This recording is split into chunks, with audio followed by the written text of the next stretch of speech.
La sous-maxillectomie est une intervention qui a pour objectif de retirer la glande sous-maxillaire. Nous possédons tous deux glandes sous-maxillaires situées sous le plancher de la bouche, de part et d'autre de la mandibule. Ces glandes participent à la production de salive. Pourquoi retirer une glande sous-maxillaire ? Il existe deux indications principales. La première est la présence d'une tumeur au sein de l'une de ces glandes.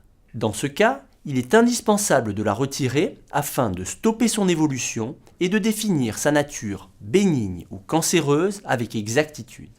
La seconde indication est la survenue d'infections répétées de cette glande, généralement causées par la présence de calculs qui obstruent les canaux salivaires.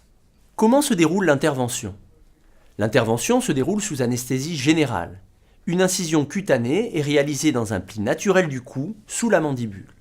La glande est retirée, puis, si l'on constate la présence d'une tumeur, une analyse au microscope est réalisée au cours de l'intervention. Lorsque cet examen détecte la présence de cellules cancéreuses, il est parfois nécessaire de compléter le geste par un curage ganglionnaire qui a pour objectif de retirer les ganglions situés au pourtour de la glande et le long du cou. En fin d'intervention, la fermeture cutanée est assurée par un surjet intradermique ou de la colle chirurgicale.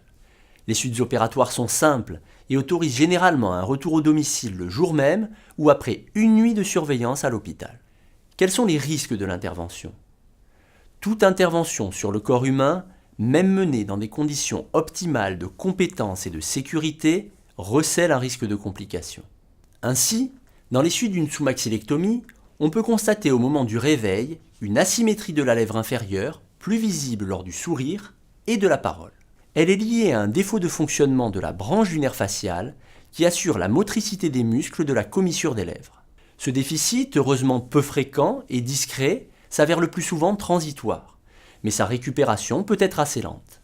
Des complications plus exceptionnelles peuvent être mentionnées, comme la survenue d'hémorragies ou d'hématomes post-opératoires.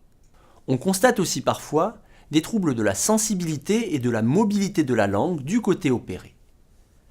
La sous-maxillectomie est une intervention parfaitement codifiée et désormais très bien maîtrisée. Pour une information plus détaillée, vous pouvez prendre rendez-vous avec un chirurgien ORL et consulter le site orl-information.fr.